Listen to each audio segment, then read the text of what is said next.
సోదరీ సోదరులారా, ఈవేళ మనం ఆదికాండం 10వ అధ్యాయం చదువుకోబోతున్నాము. ప్రతి వచనము విశ్లేషణాత్మకంగా అధ్యయనం చేస్తాము. ఈ అధ్యాయంలో నోవహు 3 కుమారుల ద్వారా రూపొందిన 3 జాతులను పరిశీలిస్తాము. మానవ జాతి యావత్తూ 3 విభాగాలుగా ఏర్పడింది. హామీయులు, షేమీయులు, యాపెతీయులు. యాపెతు సంతతి గాని హాము సంతతి గాని ఎవరని నిర్ధారణ చేయటంలో ఊహపోహలు పనికిరావు. ఇశ్రాయేలులో తప్పిపోయిన 10 గోత్రాలు వీరేనా అంటే వీరెలా అవుతారు అనే ఎదురు ప్రశ్న వస్తుంది. ఊహాజన్యమైన సిద్ధాంతాలు ప్రమాదకరమైనవి. ఇది నోవహు కుమారుడైన షేము, హాము, యాపెతు అనే వారి వంశావళి. జలప్రళయము తరువాత వారికి కుమారులు కలిగారు. యాపెతు వంశావళి తరువాత హాము, చివరికి షేము వంశావళి వివరంగా చెప్పబడింది.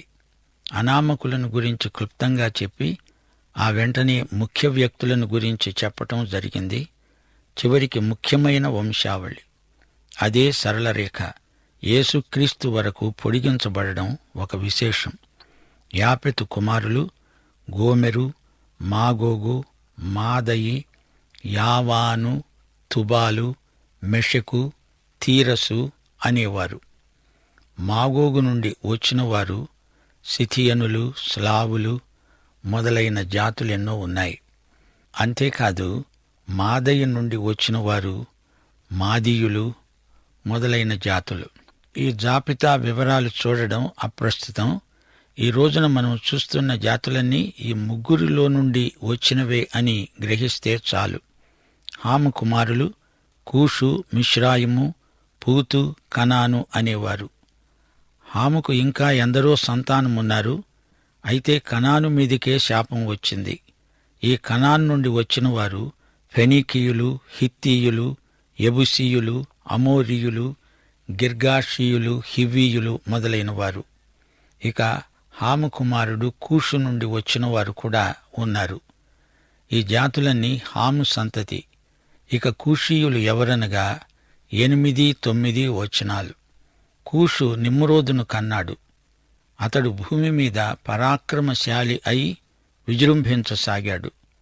అతడు యెహోవా ఎదుట పరాక్రమము గల వేటగాడు. యెహోవా ఎదుట పరాక్రమవంతుడైన వేటగాడు నిమ్రోదు వలె అనే లోకోక్తి పుట్టింది.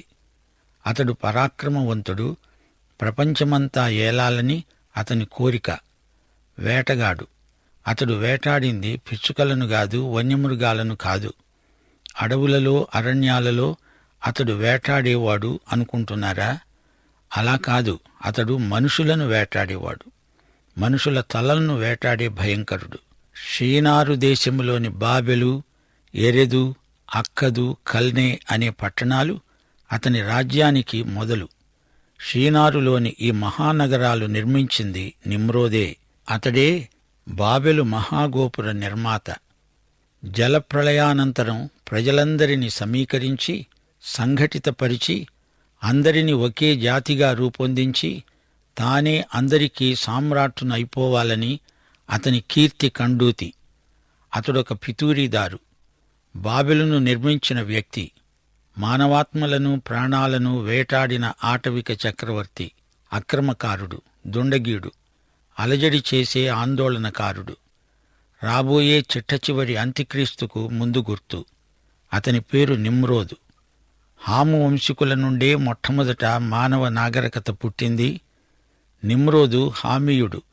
వీరిదే ప్రథమ మానవీయ సంస్కృతి, సభ్యత. పరిశుద్ధాత్మ ఏ విధంగా వంశావళులను క్రమబద్ధంగా మనకు పరిచయం చేస్తున్నాడో గ్రహించాలి. ఈ 2 వంశావళులను క్లుప్తంగా చెప్పాడు, యాపెతు, హాము. ఇప్పుడు అసలు ముఖ్యమైన షేము సంతతికి వస్తున్నాము. షేము నుండి అబ్రహాము, అక్కడి నుండి ఇశ్రాయేలు జాతి, అందులో నుండి యేసుక్రీస్తు. అది క్రమం. పాత నిబంధనలో వంశావళుల క్రమం ఈ విధంగానే విశదీకరించటం జరిగింది. మానవతలోని తతిమ్మా జాతుల విషయం అవతలపెట్టి ఇప్పుడు షేమీయుల వంశవృక్షాలు, శాఖలు, ఉపశాఖలు తీసుకుని మనకు వివరిస్తున్నాడు. ఆ తరువాత ఇతర జాతుల ప్రసక్తి కూడా వస్తుంది. లోకములోని జాతులన్నిటినీ దేవుడు ప్రేమిస్తున్నాడు. ఆయన ప్రథమ ప్రయోగం ఇశ్రాయేలు జాతి.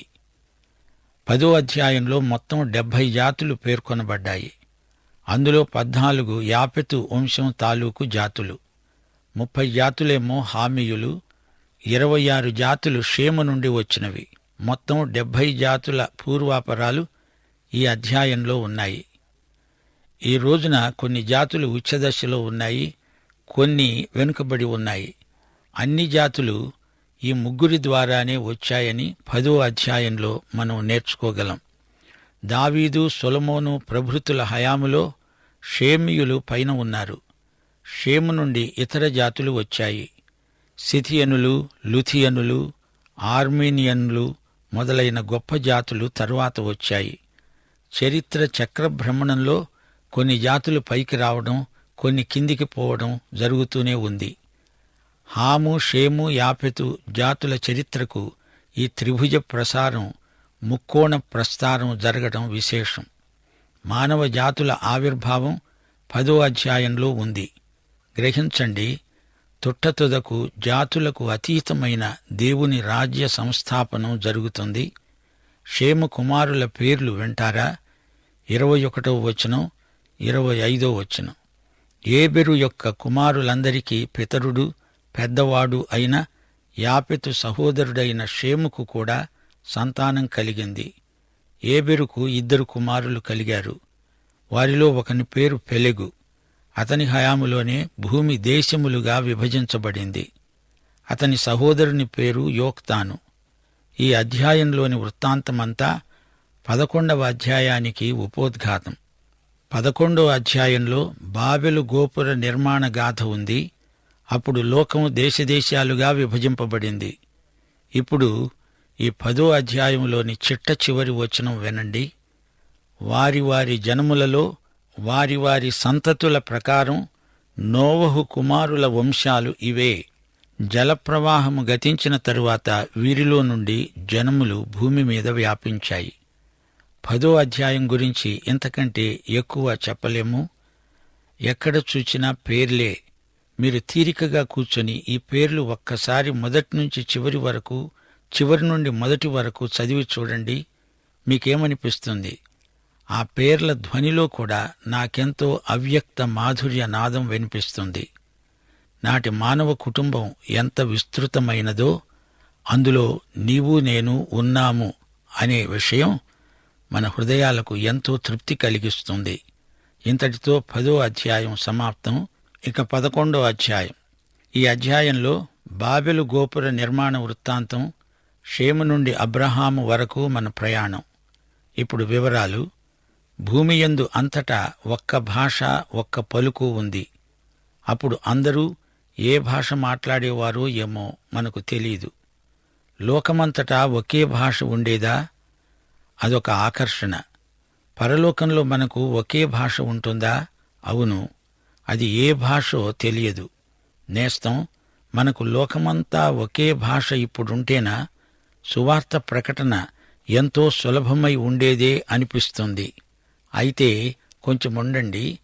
ఏకభాషా సౌలభ్యం సైతాను దుర్వినియోగం చేసి లోకమంతటినీ తిరుగుబాటుకు నడిపిస్తే అది గొప్ప ప్రమాదం. అచ్చం అదే జరిగింది. సావధానంగా వినండి. వారు తూర్పున ప్రయాణమైపోతూ ఉంటే షీనారు దేశమందు ఒక మైదానం వారికి కనిపించింది. అక్కడే వారు నివసించారు. వారు తూర్పు నుంచి బయలుదేరారు. మానవత తూర్పు నుంచి కదిలింది, పడమటికి వెళుతున్నది. షీనారు మైదానం అంటే టైగ్రిస్ యూఫ్రటిస్ లోయ. మనం ఇటుకలు చేసి వాటిని బాగా కాలుద్దాము రండని ఒకరితో ఒకరు మాట్లాడుకున్నారు కూడా. రాళ్లకు బదులుగా ఇటుకలు, అడుసుకు బదులు మట్టి కీలు వారికి ఉంది. రాళ్లు దొరకవు, అందుచేత ఇటుకలు కాల్చే పద్ధతి కనిపెట్టారు. అవసరాన్ని బట్టి ఒత్తిడి చేత కొత్త విధానాలు మనిషి కనిపెడుతూనే ఉన్నాడు. ఇదే సత్యం మనకిక్కడ బోధపడుతోంది. అందరూ పోగై అనుకున్నారు. మనము భూమియందు అంతటా చెదరిపోకుండా ఒక పట్టణాన్ని, ఆకాశమునంటే శిఖరము గల ఒక గోపురాన్ని నిర్మిద్దాం. రండి, మనం గొప్ప పేరు ప్రఖ్యాతులు సంపాదించుకుందాం. పేరు కావాలి వీరికి. కీర్తి కండూతితో వెర్రెక్కిపోయారు. నాటి నుండి నేటి వరకు మనిషికి పేరు తెచ్చుకోవాలి అనే తపన ఎక్కువైపోతూనే ఉంది. ఈ రోజున పేరు ప్రఖ్యాతులు గడించే జూదం మరీ పేట్రేగిపోతోంది. నేను నేను నేను ఇదే స్మరణ. నేను సర్వనామ స్మరణ. కొందరు వ్యక్తులకు ఇదే ఎక్కువైపోయింది. మానవుడికి వచ్చిన పెద్ద జ్వరం ఇది. మనిషి కట్టుకున్న బాబెలు అతడి అహంకారానికి అద్దం పడుతోంది. అది టైగ్రిస్ యూఫ్రటిస్ లోయ మైదానం. ఈ మైదానం ఎంతో చరిత్ర గలది. భూగర్భ శాస్త్రజ్ఞుల తవ్వకాలలో కనిపెట్టిన శిథిలాలు మనకెంతో ఆసక్తిదాయకమైన పరిశోధనలు. అబ్రాహాము నివసించిన కల్దీయుల ఊరు అనే ఊరు. ఇటుకలతో కట్టిన పెద్ద ఇండ్లు, బలిపీఠాలు, నరబలి కూడా ఇచ్చేవారు. చిన్న పిల్లలను కణకణ మండే నిప్పుల్లోకి విసిరిపారేసేవారు. బాబెలు ఏమిటిది? మానవుడు దేవునికి వ్యతిరేకంగా చేసిన తిరుగుబాటుకు బాబెలు ప్రతీక. సర్వశక్తిమంతుడైన దేవునికి మానవుడు ఎదురు తిరిగాడు అనటానికి బాబెలు చరిత్రాత్మకమైన సాక్ష్యం. ఈ తిరుగుబాటు ఉద్యమానికి నాయకుడు నిమ్రోదు. బాబెలు నగర నిర్మాత, గోపురాన్ని రూపొందించిన దుష్ట ఇంజనీరు నిమ్రోదు. అక్కడి నుండి ప్రపంచ సామ్రాజ్యాన్ని సంపాదించాలని నిమ్రోదు కల, దుష్ట కళ. దేవుణ్ణి ఓడించి తానే ఒక దేవుడైపోవాలనే తాపత్రయం. తన కోరికలు ఈడేర్చుకునేందుకు ఎంతకైనా తెగిస్తాడు, సాహసిస్తాడు నిమ్రోదు. తన సామ్రాజ్యానికి ఒక కేంద్రం కావాలి. రాజధాని నగరం నిర్మించాలి. జనాన్ని పోగు చెయ్యాలి, సంఘటితపరచాలి. నిమ్రోదు రాజధాని బాబెలు నగరం. తానొక ప్రపంచ విజేత అయిపోతాడు. అందరి చేత జేజేలు చెప్పించుకుంటాడు. వందిమాగధులు కైవారం చేస్తుంటారు. ప్రజలలో తన పేరును విస్తృత ప్రచారం చేయించాలి. ఎక్కడ చూచినా నిమ్రోదు, నిమ్రోదు, నిమ్రోదు అని అతని కీర్తి నలుదిశలా ప్రసరించాలి. నిమ్రోదు నినాదాలు దిక్కులు పిక్కటిల్లిపోవాలి. అతని కీర్తికి శాశ్వతమైన స్తూపాలు నెలకొల్పాలి. పాటల్లో మాటల్లో నిమ్రోదే. మానసికంగా మనుషులను ప్రభావితం చెయ్యాలి. నిమ్రోదీయ సంస్కృతితో లోకాన్ని నింపాలి. బాబెలు గోపురం, అది నిమ్రోదు కీర్తి కాపురం. రండి, అందరూ ఒకటి కండి, ప్రపంచ ప్రజలారా ఏకం కండి, నిమ్రోదు మనుష్యులైపోండి. ఇది అతని పేరు దాహం, కీర్తి కామన, స్వాతిశయంతో కైపెక్కిపోయిన దైవ విరోధి నిమ్రోదు. సైతానీయ ప్రవృత్తికి పెట్టింది పేరు నిమ్రోదు. ఈ బాబెలు నిర్మాణం గురించి మరో దృక్కోణంలో చూతాము. వరదలు వస్తే ప్రజలకు ఆశ్రయంగా ఉంటుంది అనే ఉద్దేశ్యంతో నిమ్రోదు అది నిర్మించలేదు. తన ఘనతను ప్రదర్శించుకునేందుకు దాన్ని కట్టాడు నిమ్రోదు. మీరు విస్తరించి భూమిని నింపండి అని దేవుడు మానవునికి ఆజ్ఞాపించాడు. అయితే మానవుడు అలా చేయటానికి ఇష్టం లేక అందరూ ఒకే చోట ఉండిపోవాలని, దేవునికి వ్యతిరేక ఉద్యమం నిర్వహించాలని పూనుకున్నారు. ఈ షీనారు మైదానం మనిషి తలబిరుసుతనాన్ని వ్యక్తం చేస్తున్నది. దేవుడు నీతో మాకేం పని అన్నట్లుంది ఈ బాబెలు తిరుగుబాటు. ఇందులో మరో రహస్యం ఉంది. ఈ బాబెలు ఉద్యమం మత విషయికమైనది కూడా. సృష్టికర్తను మరచి ప్రజలు సృష్టమును పూజించే విధానానికి బాబెలు సంకేతం. గోపుర శిఖరాన సూర్యచంద్ర నక్షత్ర పూజా కార్యక్రమం ఉంది. ప్రకృతి శక్తుల భీభత్సం రాకుండా ఆకాశ శక్తులకు పూజలు చేసే ఉపశాంతి విధానమిది. బాబెలు గోపురం విషయంలో దేవుడు ఏమనుకుంటున్నాడు? 5-6 వచనాలు. నరుల కుమారులు కట్టిన పట్టణమును గోపురమును చూడాలని యెహోవా దిగివచ్చాడు. అప్పుడు యెహోవా అనుకున్నాడు, ఇదిగో జనం ఒక్కటే, వారికందరికీ భాష ఒక్కటే, వారు పని ఆరంభించి ఉన్నారు. ఇక మీదట వారు తలపెట్టిన ఏ పనైనా చేయకుండా వారికి ఆటంకమేమీ ఉండదు. గనుక మనము దిగిపోయి వారిలో ఒకరి మాట ఒకరికి తెలియకుండా అక్కడ వారి భాష తారుమారు చేతాము. యెహోవా అక్కడి నుండి భూమియందు అంతటా వారిని చెదరగొట్టాడు. గనుక వారు ఆ పట్టణం కట్టడం మానేశారు. దానికి బాబెలు అని పేరు పెట్టారు. ఎందుకంటే అక్కడ యెహోవా భూజనులందరి భాషను తారుమారు చేశాడు. అక్కడి నుండి యెహోవా భూమియందు అంతటా వారిని చెదరగొట్టాడు. వారందరికీ ఒకే భాష. పలుభాషలైతే ఒకరితో ఒకరు సంభాషించలేక సహవాసం చెయ్యలేరు. భాష వారినందరినీ ఏకం చేసింది. వారంతా కలిసి ఎంత పనైనా సునాయాసంగా చేయగలరు. భాష వారికి అడ్డురాదు. ఎప్పటికప్పుడే సమాచారం విడుదలవుతుంది, ప్రసారమవుతుంది.